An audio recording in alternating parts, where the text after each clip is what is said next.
everybody ready to talk horror? Look, I know it's day 4 of MegaCon, but you can get louder than that. Come on, MegaCon! Make some noise! Come on! Who here is a Freddy fan?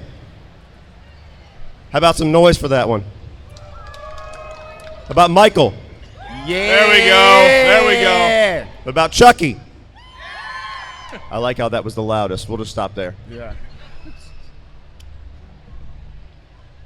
All right, guys. Well, today we're going to be talking about the state of the horror genre. If you don't know me, my name's Cody Leach. I have a horror YouTube channel. I do talk about all other genres, but the sandbox of horror is where I play in the most. I got some YouTube friends. I got a buddy of mine from you might recognize from some reality TV. We're going to be talking about what made us a horror fan, why we continue to be a horror fan, what the state of horror is, what's exciting about it, as well as what's a little concerning for the future. So we'll try to have some fun. First off, we'll do some intros. Who are you? Why should we care what you have to say? My name is Sean Chandler. I have a YouTube channel called Sean Chandler Talks About, where I talk all things movies.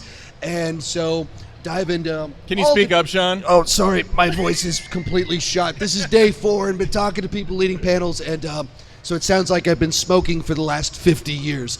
But... So, been watching movies my whole life, love watching movies. I'm in a household where my wife doesn't watch any horror, so that's what, when she goes to bed, the horror begins upstairs in my office, watching all sorts of wild, crazy stuff. And this way. I'm Adam from Adam Does Movies, also a YouTube channel. I love all genres of film. Horror has a special place in my heart, though.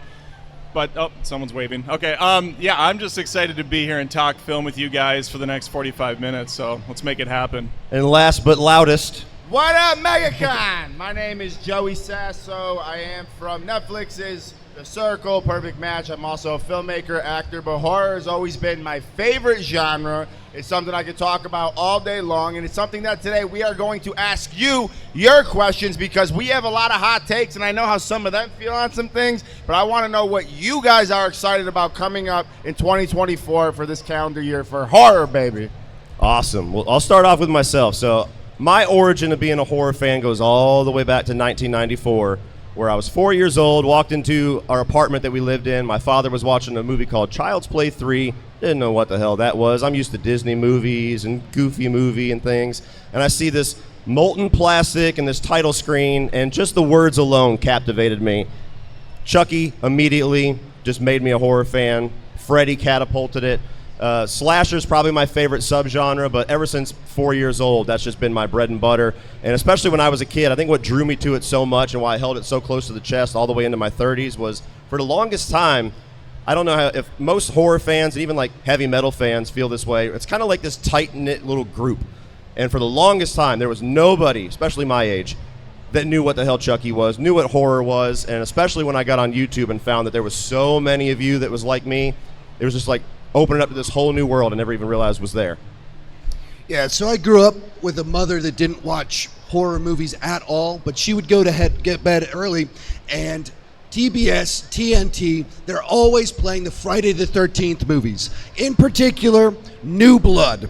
And maybe not my favorite anymore, but I just remember all these scenes of this girl's like pulling down power lines, this guy popping up out of the water, grabbing Jason, pulling him under the water, and then the part where Jason does the circle saw on the guy, just those iconic images. That was the origin of me watching horror movies right there. I was like, I gotta see what the rest of that is. And I remember not full-blown horror, but watching Predator one night and being like, oh, it's like the most tense thing I've ever seen. Like the one time a movie like made me tense, and it's like, I don't know, I'm gonna go to bed tonight. Like that thing might come and get me. That's kind of where it started for me, and then the way life has played out, my wife doesn't watch horror movies, so continues to be that piece where, once again, go to the internet to find other people, and on that journey, found Cody. Mr. Adam. We're an action household. My dad was big on Van Damme, Stallone, Yes, Schwarzenegger. yes. Thank you. Yeah, he's very excited about that. So there was a lot of crossover with some of the horror elements. You have Predator, which I grew up with, the Alien franchise, and from there I just fell in love. And I remember watching Gremlins at Christmas back in the day when parents didn't really watch their kids. They just let them do whatever. So I'm seeing Gremlins get put in microwaves and stuff, and I think to myself, this is where I want to be in life. And so I fell in love ever since. Awesome. Mr. Sasso. For me, it was Wes Craven, man. Nightmare on Elm Street, then you start going down the list. I mean, do we all have those memories of being a kid watching something we should not be seeing at that age? When you're watching Scream, when it's coming out and everyone's talking about you have to see this movie. And then in retrospect, you're like, oh, I got to live through essentially the 80s, meaning Halloween changed everything. We rolled into the 80s, we had all the ripoffs. 90s, we had Scream. Then we had all the ripoffs, Urban Legend, Valentine, all of which are still fantastic because I love ripoff horror. I think it's so much fun when you have a hit and then you see what it does for the genre for the next 10 years. But for me, it became a thing of seeking out filmmakers and seeing every single thing that they had done in their career, which at that time, Blockbuster, for those of us who remember, only carried certain titles. So it became a thing of how am I going to find Last House on the Left? I keep hearing about this, but there is nowhere to find it. There was something about being a horror fan in that time where everything was not accessible that made it even more fun. And yes, if you met people like ourselves and they were on the same wavelength, it made things that much more fun. It's like an instant connection that you have. It's Always. Like, as soon as you talk about your favorite horror movie, so you just lock eyes, you're like, my people. 100%. 100%. So I'm going to gauge the room really quick. I want you to make noise if you're really excited about the current state of horror. Oh, wow. Wow. Overwhelming. Make some applause. noise if you're really scared for this current state of horror. Oh, wow. Okay. That's going to be interesting. All right. So, talking about the current state, Sean, how would you describe the current state of horror? Varied. It feels like there's a lot of different streams in the world of horror right now, where you have the A24, more psychological stream of things, or Ari Aster, and you got Dick Monsters up in the attic, that one group of people, and then you also have the legacy sequels, where you're taking these franchises, bringing them back, and ignoring all the movies in the middle, going back to the first one. And then we have reboots. We have like the YouTuber stream where YouTubers are making horror movies. So, and you got the Jordan Peele's vein. Saw's coming back. And so it just feels like there's a lot of different stuff going on. And that's actually the thing that kind of is interesting to me, that there's all this stuff happening at the same time, where is all of it working? Maybe not so much, but there's a lot happening.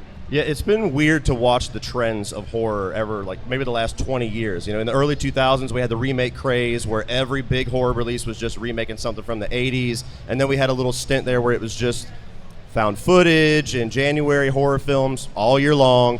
And now we're in this weird trend where it's like everything's happening at once. You get the rise of like the term elevated horror, where you get like Get Out and Hereditary. You get things that are from A24 that are social commentary and a little bit more artsy than we're used to.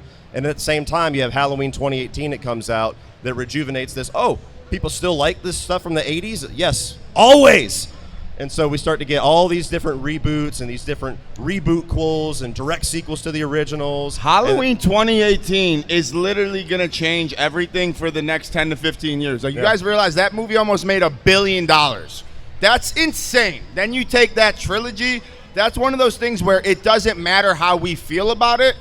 When you're going into rooms to pitch, I've been in the business a very long time, it doesn't matter if it's good. Did it make money?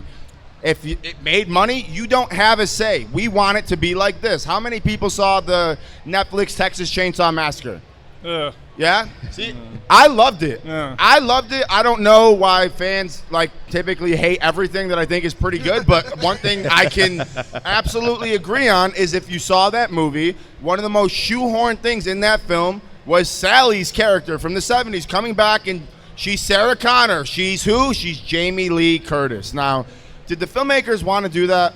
I'm saying most likely not. I'm thinking it's one of those things where you have to do this. And when the filmmaker gets shit for it from fans, lots of times they don't realize they have to answer to their bosses saying, it has to be like Halloween. We need the Jamie Lee aspect. Guys, I know we're going to jump all over here. The new Exorcist. Yeah, that goes against your point, doesn't it? No, I think because people were not happy with that movie. But they brought her back. Oh, yes, but I don't know if they're doing a trilogy anymore. No, they're not. But at the point, that's what I'm saying. They're saying we need her back. Yeah. She's been very open about it's the most money. I turned them down. They doubled the offer, made me come back because they're like, if we don't have her, people are not going to come. They're not going to be excited. Who thinks of her character when you think of The Exorcist? No one does. So it's one of those things where when you're looking at a film, it can be really hard with the current state of things to be able to fully have a voice, express your vision, and be able to have audience members see it without all of that studio interference. You have to play the game of doing some for them, some for me, and if it goes over very well and it's very successful, hopefully if there is a sequel, you're able to do what you want to do. Yeah, I would just agree with pretty much all of that. There is like a manufacturing to movies nowadays where and it's not even horror, it's just everything feels very franchised out, very stock. We got to make so many sequels this year to make up for the billions of dollars we spent on this and we lost. And it's not that exciting. It's all kind of boring and stale. And I do really like the Jordan Peeles and the Krasinskis doing new things, pulling back on that budget and giving us unique stories again, and not being so worried about, oh, what actor or character am I bringing back for the 80th time for one last ride? As much as I love Jamie Lee Curtis, it's beginning to be a little bit unbelievable that she's holding her own against this giant dude who cannot die. But as much as we also have things like that, you also have the Terrifier 2s being crowdfunded and then making over $10 million, where there are kind of new things kind of cutting through in the middle of it. That's where it feels like this weird kind of place in horror where there's just a lot happening. A lot of it is like, come on, Hollywood, what are you doing? But then there's the independent stuff that's kind of actually popping through because it's a fandom that hunts those things down and supports them and lifts them up. But at the same time, I don't know, this is where I'm 100% different. I am the franchise guy. I was always that guy that was like, yes, I love these characters. I love these things. Give me all of it, because I know that there are up-and-coming filmmakers who need opportunities, and I think that there are so many interesting ways to tell a story. I'm the guy, this is where I'm going to lose the entire room. I think Halloween Ends is the best film of that entire trilogy. I loved everything David Gordon Green did. Is it work as a trilogy? No, not at all, but I think it's fucking rock star that he threw out whatever the third movie was going to be and said, I'm doing what I want to do. And does it all work? No, but it's super, super interesting. I think it's going to be something that whether we want it or not, they are going to keep these movies coming. I do think it sucks that it's very hard to get original material made, but if we're going to live in this world where franchises and characters are going to exist, my thing is tell us interesting new takes. I don't want to see the same movie over and over again. Halloween 2018, what did it do different besides the Dr. Sartain twist in Act 3 that was totally not developed? That went nowhere. It was a by-the-numbers sequel of get asses back in the seat and make people excited about Michael Myers again. In retrospect, we all had a good time. It's the most boring film of that trilogy, to me, my opinion. Evil dies tonight. Here's the thing. It's fun. I go with it. Anthony Michael Hall, they're trying to, they took weight. The biggest sin of Halloween Kills is that they pay Jamie Lee Curtis to sit in a hospital bed the same way they did in Halloween 2. They totally misuse her. Is it what it should have been? No, but when we talk about the current state of horror, we just had 3 Halloween films. We had a trilogy. We had Scream come back. There are things to be excited about. I'm a huge Saw fan. I thought Saw X was legitimately great. The fact that it's Halloween, it must be Saw. That's coming back this year. We have a new film coming. I think that there are many things to be excited about. I think there's going to be a lot of filmmakers who are transitioning to horror because the Jordan Peeles of the world have shown you can make a real film and audiences will show up for it. I think the most exciting thing for me is that despite the fact that I'm with you on a lot of loving franchises keeping going, one of my favorites is Chucky. It's still going. It's still the same continuity, same creative team, for better or worse. And maybe some worse. But you have, what's exciting is there's so much unpredictability with what is coming. I know January 1st, when we kick off a new year, my favorite horror films of the year, I don't even know about them yet.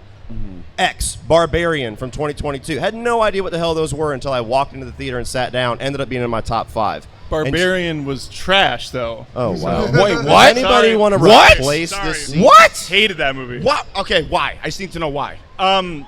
it made no sense. Mm-hmm. It like there's a lady living underground, somehow sustaining life, and then she falls off a water tower, spins in the air, holds on to the woman. Spoilers. It's just a comical movie that, if you even think about it for half a second, doesn't add up. So But- I was with it for the first half hour, but then it just goes into Looney Tunes world, and I'm gone. But That's to me, why the it's thing, awesome. yeah, I and know some people like that. But I love that the whole point of the movie is the barbarian is Justin Long. That's really what it's down to, is he's the monster. Because you have the whole, I hate social commentary mostly in films. It's shoved down our throat. But you have Justin Long, who we all love. He's a likable guy, and we all, we want to root for him. And we have this thing happen, and we're like, did he do it? Did he not do it? And by the time you get to that third act, you're like, oh, he's the fucking monster. This is and then it goes full 100% crazy, which I'm like, we're already here. We've been in the seat for 80 minutes. Let's get fucking nuts. I love this. I thought that movie was so unexpected. To be fair, sometimes you go into a film, I heard that film was very hyped. it was very hyped. Yeah. I did not hear a word about it. I think Cody called me and he was like, dude, Barbarian, don't watch nothing, don't look at nothing, just go see it. I went and seen it and I was like, holy shit, this is fantastic. And to see people receive it as positively as they did was awesome, because I think that movie broke the mold in a lot of ways. It was sold as a home invasion type thriller, and then it goes down this crazy road where, as filmmakers, they took a lot of risks in that movie. They switched up the act structure in each act. They sort of melded different genres with it, and those are the type of experimental films I think we need in the genre to try to switch things up. Because, guys, we're not going to get away from the by-the-numbers studio haunted house horror flick. It's not going away. But when you I have have 1,000 things to push back on, but we don't have time for it. I'll send you my review afterwards. I'm and you down can- for yeah, it. Down for it. Yeah, and on that note about walking into horror movies blind, like, how many of you guys watch the trailers for horror films? Make some noise for that. How many of you love when you walk in and just go blind? Yes. Yeah. I'm telling you, like, Sinister was the movie. This is years ago. Sinister was the movie that broke that for me. It's like, here's the whole movie in 2 minutes, and every surprise ruined. Ever since then, I've made it a practice, unless it's something like Halloween and, like, I feel like contractually obligated to watch the fucking trailer. Yeah. But anything that seems interesting, if they just tell me the premise and I know I'm going to buy it, walk in blind. I cannot. One of my most vivid movie memories is hearing about this little movie called Hostel in the halls of my high school. And I'm like, what is that? Okay, new horror film. Drag my dad to go see it. First 20 minutes, he's like, what is this porno that you brought me to? And then Achilles' heel gets cut, and we're like, oh, what the fuck? What happened? And so those are the how best. old were you? 16. Okay. I saw when I was 13. Yeah. What Nice, a baby. yeah. I had a dad who was also very supportive of my love of the genre. Yes, absolutely. So I know you're a little bit more pessimistic about what's going on currently and a lot of the franchise churning out, but what's the thing that excites you the most right now about what's happening in horror? Like, what you want to see more of? I mean, to your point, I do appreciate that Barbarian was different. Yeah. And I really like Jordan Peele and how he does do the elevated horror, but it still is scary. It reminded me of Jaws when I saw Nope the first time, which I consider Jaws a great horror film as well. Yes. So even though there is like the big movie franchises, we still do get a Thanksgiving from Eli Roth that I thought was fantastic. And Loved it. Will probably turn into the next, It should have been Scream called I Know What franchise. You Did Last Thanksgiving. It was such a love to 90s horror, and that's what made me happy about Exactly. My most anticipated is probably the next. It's not even John Krasinski anymore. Is that how you say his name? Jim Krasinski? Halpert. Jim Halpert is what I go with. Quiet Place. What is it? Part 1? it. It's with Day one. with Lupita, right? Lupita's Yeah. going to be in it. It's going to Yeah. take the perspective of a different character, which I always thought they should have done that with Cloverfield. I'm a big fan of that movie. Yeah. I felt like there was Supposedly they're doing a direct sequel to the original. Yeah, They that's are yeah, now. that's Supposedly it's that's in none of development. this nonsense Cloverfield project or whatever they decided. Yeah. Yeah, so it's kind of like every genre. Why there is a lot of kind of bull crap shenanigans going on. I'm still overall very optimistic about horror films, and I do think there's a lot of creative voices out there. Like Terrifier 3 is super schlocky, fun gore stuff. It's going to be awesome regardless of all the other That's both where of the genre is truly the best. Is it is a director's medium. When people always ask, what do you love about horror? If you really boil it down, it is the only genre that has a million subgenres where you can do whatever you want. You can be as creative as you would like. I think it was Wes Craven who said, horror is the one genre you can do whatever you want as long as someone gets killed every 10 minutes. And it's really true because you boil it down. You look at what Sam Raimi's been able to do in his career. And you go back to Evil Dead, and you can see that creativity from those early films. Even when you're watching Spider-Man, you're going, "That's Evil Spider-Man 2." That whole hospital scene is Evil Dead, 100%. Yes. And that's where I think it's exciting to hope for a filmmaker out there to come along and change the genre. Because as we know, every 10 years something happens that changes everything for the next 10 years to come. It's always fun when you go see a movie and then all of a sudden there's this name that just you stick in your back pocket. Like I remember watching the Evil Dead remake and it was like, Fede Alvarez, where did you come from, sir? Yeah. So what's a director here recently where like you walk in, you see a movie and all of a sudden that name is now something you're watching? I don't know, director that, I don't know, but like Barbarian was the one that, as you talk about it, like I didn't know anything, and our friend Tyler texted me, get this movie on your radar, go see it. No, that whole thing, and it blew my mind. So you see, the way he phrased that, I am on the lookout for what the director's doing, but I can't remember his name at the moment. So that's the example, but I failed your question. But I don't know, like the radio silence guys, Ready or Not, those close quarters horror films, very much my thing. And then they do Scream, favorite horror franchise of all time. Follow that up with Abigail, with what's coming out. Like, what on earth is this thing with ballerina vampire? Like, this is my thing. So those are the ones that immediately come to mind. Yeah, and we were talking a little bit beforehand. It's kind of interesting, especially from our perspective, where like last year almost seems like the kickoff of like rise of the horror YouTuber creator. Yeah, I was gonna say, the Talk to Me guy is making an awesome movie. Talk to Me was fantastic. It should have been called Talk to the Hand, though. I still can't get over how they didn't call it Talk to the Hand. It's true. You got that. You got Chris Stuckman's movie coming out this year. Who's excited for that one? Yeah. I'm very curious. You know, Shelby Oaks, I've been dying to try to get over to talk to Keith David, but his line is 10,000 people. I'm standing in the line of Keith David thinking like it's just Thing and They Live fans, and I start seeing, I'm like, oh yeah, he's in Gargoyles. Oh shit, yeah, he's in Halo, and I'm the oddball because I like him for horror stuff. I know. All right, so we talked about the things that we're very optimistic about, which seemingly the crowd did not agree earlier. Now, what is the things about the current state of horror? What's the things about the future that seems like there's disaster on the horizon? Let's start with Joey. I think the thing that is really hard is the horror film that I know all of us are not into and don't enjoy, which is the jump scare, aka loud bang every 5 minutes. And this is the thing. We hate it. We don't like it. I have been in test screenings for films with just average moviegoers where they jump, they scream. They rate the film very high. The studio feels great. It has a huge opening weekend. So to them, it's going to work. It just makes me upset when I go to see something. I don't blame the filmmaker necessarily. I don't know who's to blame, but it's just a jump scare fest. Every 10 minutes, like Cody said, the entire film is in the trailer. And it's as by the numbers as can be. I mean, I think it's very rare we go and see something that is as formulaic. We've seen it a million times that we actually enjoy it. It happens sometimes. To me, it's having to get through all of that shit to find the gem. That's what I'm not excited about. So with the test screenings, you're telling me those marketing trailers where it's the night vision, that shit's actually real? 100%. When you have been in test screenings for a film multiple times and you see them test it, re-edit it, get the score up, and all of the jump scares work and everyone's excited about it, that's why they're going to continue to make films this way. Gotcha. Adam, you kind of alluded to it a bit whenever we were talking about our optimism, but like, is there something specific, a trend, or even just a trope of horror that just you don't want anymore? Trope, not so much. I think that those exist for a reason because people do enjoy them at the end of the day. You like to be scared, and even if it means it's an obnoxious, loud noise that's doing it, or it's the cat, it's always a cat jumping out of something. I do really get annoyed by the misdirects in a lot of A24 movies, especially. They seem to be the biggest kind of bad guy when it comes to.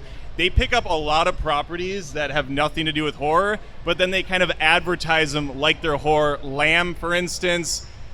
I was like, what am I watching here? There's nothing scary going on. Then you have Men, which I saw last year, and I was just so miserable watching a movie about a guy like giving birth to multiple versions of himself. Like, Yeah. this is not horror, but it kind of is, I guess, to be fair. Impossible movie to discuss too, because no matter Right. what you say, you're wrong. Right, And I you're know. a There's- bigot, or you have no taste in It's horror. like they're artsy for the sake of it, and then they just kind of slap that A24 on top, and you're like, okay, now I've already lost half the people that are going to listen to me because I'm saying something negative about precious A24. To be fair, they're doing a lot of great stuff too. So I guess the negative side is just be a little bit more careful with what you're putting out there as far as advertising your movie, because you're going to get a lot of bitter people like me going, that is not what I paid to see. I've started to kind of get back into a good relationship with A24 recently because like movies like X was my second favorite of last year. It's not horror, but Iron Claw. Iron from Claw was the best 2023. movie last year. They started to crank out a lot of stuff that I'm Pearl interested was in. amazing. Talk to Me. Yeah, Talk to Pearl Me was was my amazing. favorite horror of last year. But my classic example for that version of A24 is a movie called It Comes at Night. Yeah. Yeah. My wife was flicking through Netflix, and she's like, "What's this? It seems interesting." And I was like, "Ugh." And she goes, "So what comes at night?" Nothing. Nothing. Absolutely fucking nothing comes at night. My trend? Yes. Well, we'll be in agreement on this one. Yeah. Exploiting copyright to put a superficial IP skin on your crappy slasher. Public domain. Public no. domain universe. So Winnie the Pooh, Blood and Honey, where you've got a bad slasher and you put an even worse Winnie the Pooh skin on it, and there's nothing to do with the lore. Nothing really. There's nothing. It doesn't capture the witty banter, the energy, the characters. It's just that's supposedly Winnie the Pooh, but he kills people. Yeah. And then we got Mickey Mouse. Who's Trap excited coming- for the 3 Mickey Mouse movies coming out this year in the horror space? For those that don't know, so the public domain is things like they're copyright recognizable materials, but you're allowed to do whatever the hell you want with them. You don't have to go pay for the rights. And so that's where this trend is coming from. So it was advertised a few months ago that on January 1st of this year, the Steamboat Willie variation of Mickey Mouse was going to drop into public domain. And we all saw it coming. We're like, oh, just wait. January 1st hits, And people New Year's making Day. jokes like you and Cody should write your own before we can even make the tweet making the joke. January 1st, everybody like, oh man, that was a good night. We didn't even make it to lunch on Yep. January 1st. Two different posters. One of them had a trailer ready. I give the producers 100% credit. That is Oh, smart. stop business. it. No, 100%. Look, there's So money. There is money to be made. Everyone can hate it. If you are in the business and your job is to make a living, that is a smart move. The biggest sin of it is just shitting out a product and not trying to do something that at least could really have an audience. Because think about it. Winnie the Pooh. I didn't see it. I know how much you hated it. Imagine that they had to go see it and they were to review it for their channel saying, it's actually fucking good. It's actually fun. It actually does something. To me, the biggest sin is just shitting it out to just shit it out. And Well, that's exactly they- what it was. Yeah. And that's exactly what it's probably going to continue to be. Because if you can take a penny and turn it into $1 with no effort, why put the effort forward? Right. And that's the thing. If they put as much wit into the script as they put into their exploitation of copyright law and public domain, you could have an interesting movie. Like, that's why people watched it, because like, oh, what could you do if Winnie the Pooh was a killer? What if you played into some of that and you did it right? But it does none of that. Right. No. The Beekeeper was smart enough with its dumb movie to know that we should go all in with the bee puns. How does Winnie the Pooh not have a single bear pun in the film? I said that in the Ridiculous. parking lot before I saw the movie. I was like, let me try to be optimistic. Maybe they're going to really lean into it. Maybe they're going to have some Winnie the Pooh catchphrases, like he'll smash a hammer over somebody's head. Oh, bother. Oh, Something bother. like that. None of that. It's like Wrong Turn 17, only the hillbilly killer with the suspenders has a plastic mask on and he doesn't fucking talk the whole movie. But you know what, Cody? Going back to everything we're talking about, just the modern state of everything. I'm assuming everyone saw Scream 6, right? Yeah, it was awesome. It was a good time at the movies. Till the last 15 minutes. But the last act goes crazy. But when you look at that movie, the thing that makes me the most excited is when we saw that opening for the first time, where they actually unmasked, they revealed themselves. I'm like, I wish that was the entire movie. I wish we switched it up. We have the original Scream. What Wes Craven and Kevin Williamson did, it will never be touched. At this point, we're just trying to get as close to that bar as possible. If we know that, let's try something new. I just want to see something different and an original story that people can commit to. We all liked Scream 5. It was a good time. We got the characters back. When you go back to it in retrospect, there's a lot of weird shit in that movie that is not great because it's trying to play it safe to cater to an audience. The wrong kid died. Dewey should not have died. Spoilers. Dewey should not have died. You should have got rid of someone else. It shouldn't have getting rid of a character just to try to make this new trilogy taken serious, but it still made a choice. And those are the things that I hope moving forward more filmmakers can do and the studios back them regardless of what the outcome is going to be. I know you're the champion for always keep the franchises going. Is Yes. there any franchise or property that you genuinely think should either stop or just take a long extended break? Yeah, for me, it sort of has, but Paranormal Activity, I love the first movie. I don't care if people hate it, love it. It is one of the most important films for the genre. It's the most successful independent film of all time. $15,000 budget, $200 million gross, spanned 6-7 sequels. However, it's very hard to do that over and over again. The found footage genre, to me, has only been done well for Blair Witch and Paranormal Activity. I think let that franchise go to bed. They made a film for Paramount Plus called Next of Kin. Oh, that was atrocious. And I'm a guy, I really love everything, but it was just like, oh no.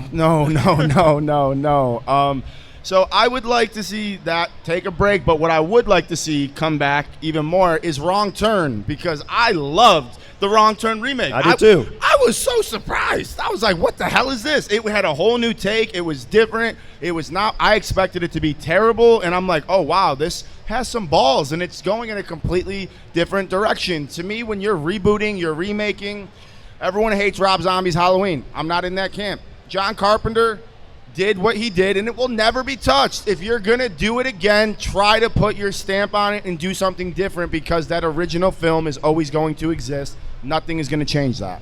Adam, is there a property that you're just done with? Just seeing a trailer announcement just going to hurt your soul?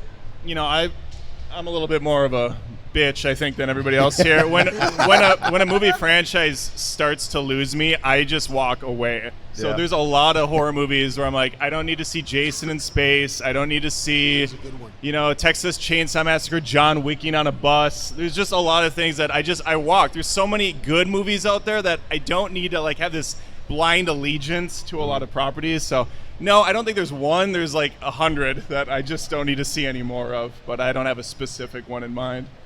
Sean, do you have one that you're tired of? I don't know if tired of, but I think you just need to let Halloween sit. Just let it sit for a while. I'm not saying never return, but let's take a break. How dare you, Sean? I think How dare you. Halloween, died the tonight. simplicity of it, it's not really designed to have over 10 movies in the franchise. Yeah. It's a very simple concept, and that's why we kind of keep going. Have 4 different timelines, Rob Zombie reboot. It's so much fun, though. I feel like where they missed it was if they could have this time done the Halloween 3 thing right. Yep. And used Halloween 22 to launch off kind of this spin-off anthology version. You do Halloween Ends not as kind of Christine, kind of the end of a trilogy, but you do it as its own spin-off in the universe that's inspired by, that doesn't have Michael Myers. I think people respond a lot better to it because it's not trying to be 2 things at once. The final showdown for the 11th time between Laurie and Michael, and setting up this other guy. But they didn't do that. And so I think they had the potential to create the one that has longevity, but as is the simple, how many times can he return? Yeah.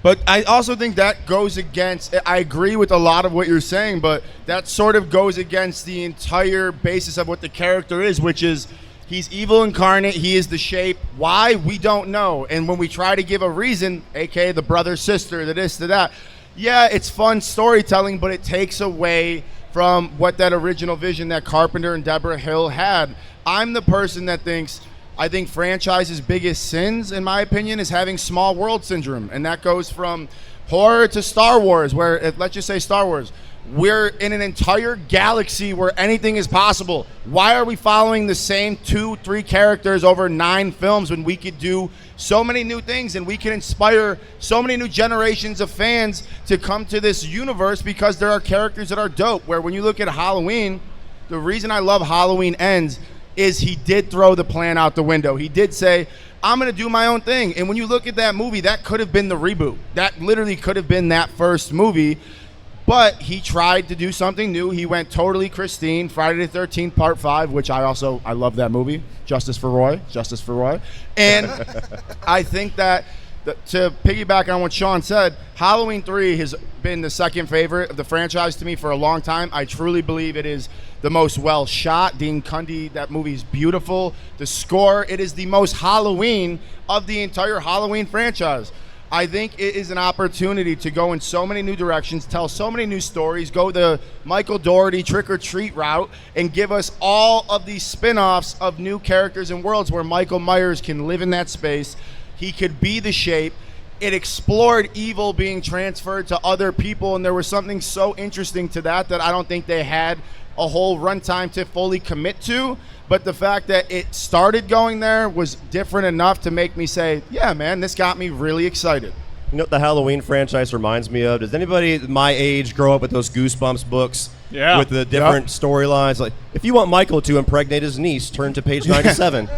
That's kind of the charm of Halloween. I do think it needs to take a break. That would have been my answer. Just a break. You can come back, but we had the trilogy. Well, Cody, remember, the one thing that's happening that I don't know if you guys heard I'm not excited for is we're getting a Halloween TV show. series. Would you get excited for it if it leaned into the season of the witch? Honestly, at this point, no, and I'll tell you why. I am not the TV dude. I'm a movie guy, and it's really hard to get into series when it comes to things. I don't want a Halloween TV show. I want a movie. Yeah. Just give me a movie. Not everything has to be. Give me 90 minutes to 2 hours of a new story from a new director and a cast that's excited to tell their story.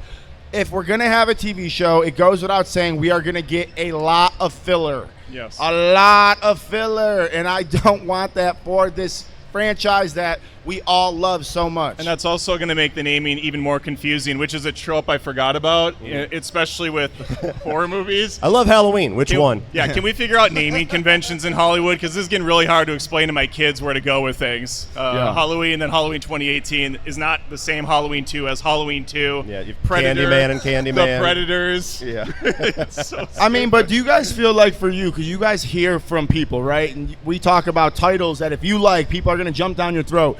For you guys, when you guys watch movies, are you just taking them in as the finished product, or are you guys looking at what they're actually doing? What are they going for? Because I just feel like in today's world, you guys can answer this so much better than me. It's very cut and dry. Fuck this movie, or I love this movie. That is absolutely the culture. And like me and Sean talk about it all the time. Like, we live in a culture where it's either 5 out of 5, 0 out of 5, or they have no idea how to interpret your review. Well, because you're rewarded for that. You're rewarded for the polarizing opinion and not the nuance. Yes. Yeah, so I said in a review one time, yeah, it's good, but keep this in mind, this is who it's for. And someone goes, why didn't you like it? Listen, the first thing is, it's good. That's the first thing I said, but they couldn't comprehend the nuance because every other take was, it's fantastic, it's the best since this, it's this, or it's terrible. So as soon as you have a normal, yeah, it's good review, people are baffled. Tell your story about your Barbie reaction. Oh yeah, so Barbie comes out. Slight tangent. Do a 1 minute reaction. Here comes the sexism. 1 minute long. 1 minute long, and I was like, yeah, I thought the production design was great. It's really witty. It's funny. I thought there's maybe a little bit too many ideas it was exploring, so it had to get a little bit too direct and preachy towards the end. But no, there was a lot of good here and some things that weren't great. And then I get people calling me a woke idiot and a Ben Shapiro clone. The video's 1 minute long, and somehow two polar opposite interpretations because it was in the middle, and they're just thinking, are you this or are you this? And there's none of this. But I mean, It's how passionate I'm. in theory, isn't the fun of you guys running YouTube, like, I don't know, if we're all going to see a movie, he hated Barbarian, I loved it. I love having those conversations. Like, fuck you as a person, Right. you're a let's terrible. let's have a conversation. Yeah, That's the fun of cinema, right? Like, that's to why me, Siskel and Ebert were like the greatest movie critics. You dude, could listen to the them worst debate for thing that can hours. happen, in my opinion, is someone who makes films, trying to make movies, is you watch my movie and you go, it's fine, it was a movie. It was a movie. Like most of 2023. Yeah, but yeah, you know, like, the fun is debating with your friends. And then I've had so many times where, let's say he brings up something about Barbarian, and I go back and I go, oh, fuck, he's right. Mm-hmm. And it makes you change the way you look at it. You can go back to stories over and over again with completely new takes. I just don't know why fandom has become so toxic and so like just separating. Like, dude, love what you love and go champion people who love. Like, there's anime stuff going on here. I've never seen anime in my life. People love it. They champion it. People's passion for that makes me want to explore it because there has to be something there. I just think that when it comes to the world we live in, where, let's be real, there is dark shit. There is a lot of devastating things. This should be the space that we all come to escape and talk about the things that we love passionately and make new friends. Cody is one of my best friends. I made friends with him because I found his YouTube channel, and I just messaged him being like, dude, I agree with a lot of your stuff, and even when I disagree, you always have a really interesting point. It's not, fuck you, you hated Halloween 2018. That's the best movie of the year. Like, dude. I got a lot of those. That's why I brought it up. And then you send a mob of people after him that also agree with you. Yeah, man. Like, I don't know. That's healthy. I just think that it's really unfortunate because if you boil it down, we all love the same things. We're all here at this convention right now because we are fans and we want to surround our lives with this as much as we can. And I just think that this should be the time when we really rally together, especially when there's things that we love, because it does send a message. I promise you, everyone in Hollywood is reading all your reviews. They're watching your spoiler reviews. They're doing everything because it has now become known that we need to cater to what fans want. Yeah. Mm-hmm. So piggyback on that. So we were at Fantastic Fest back in September, and it's absolutely true. You like to think that we're just talking to fans and the studio execs and they don't see our stuff. We're sitting down and, like, little backstory. Halloween 2018. I gave it 3.5 out of 5. I got dragged across going to for hell. months. For months, it was the grossest era of my channel. We're sitting down on the curb. This guy walks up. He goes, "Hey, I'm an intern over at Blumhouse, and we think you have the most interesting takes." And I was like, "Can you say that into the camera, please?" So I can, it was so funny. But anyway, piggyback what he was saying. Some of my favorite conversations to have with people is when I could not disagree more with them. Yeah. It's interesting to me. There's nothing really interesting about, I totally agree. Right. Okay, well, that's it. Like, we're doing a live stream either end of October, beginning of November. We were talking about Saw X, which I already knew we both loved, and Exorcist Believer, which he had yet to watch, and I hated it. And I was like, I don't necessarily want you to love it because I'm going to be really concerned about what your movie taste is, but I kind of hope you love it because it's going to be an interesting conversation. And he's like, I kind of hope I do too. Yeah, I mean, I'm that guy that walks into things. I really do, for the most part, love everything because I think I know how hard it is to get a movie made, and I think it's rare to really see a piece of shit. Like, people who really say that everything, like, again, it's very cut and dry. Very few movies, in my opinion, are really that bad. Exorcist Believer was one of them. It was one of those movies where, and I don't like to shit on things publicly because, of course, David Gordon Green's getting all the shit. None of us, including me, know what happened during the making of that film. None of us know what he was required to do versus what he wanted to do. Maybe all of it's on him. I don't know. That was just a movie I sat down wanting to love because I don't go. This is where the internet, I think, is very bad for film. That trailer came out, and from the moment that trailer dropped, it was unanimously, this is fucking trash. Yeah. Now, look, a trailer could give everything away. You could not be excited for it. I understand that. But to walk into something having the attitude of this is going to suck and I can't wait for it to suck so I can say, fuck everyone involved with this. To me, that is the worst mentality to have as someone who loves film. I went into that movie being like, dude, I loved Halloween Ends. That movie is still hated. I love that movie. I'm here to love this. And by the time the credits rolled, it was just, this is poorly written. It's Hallmark, like, bad written.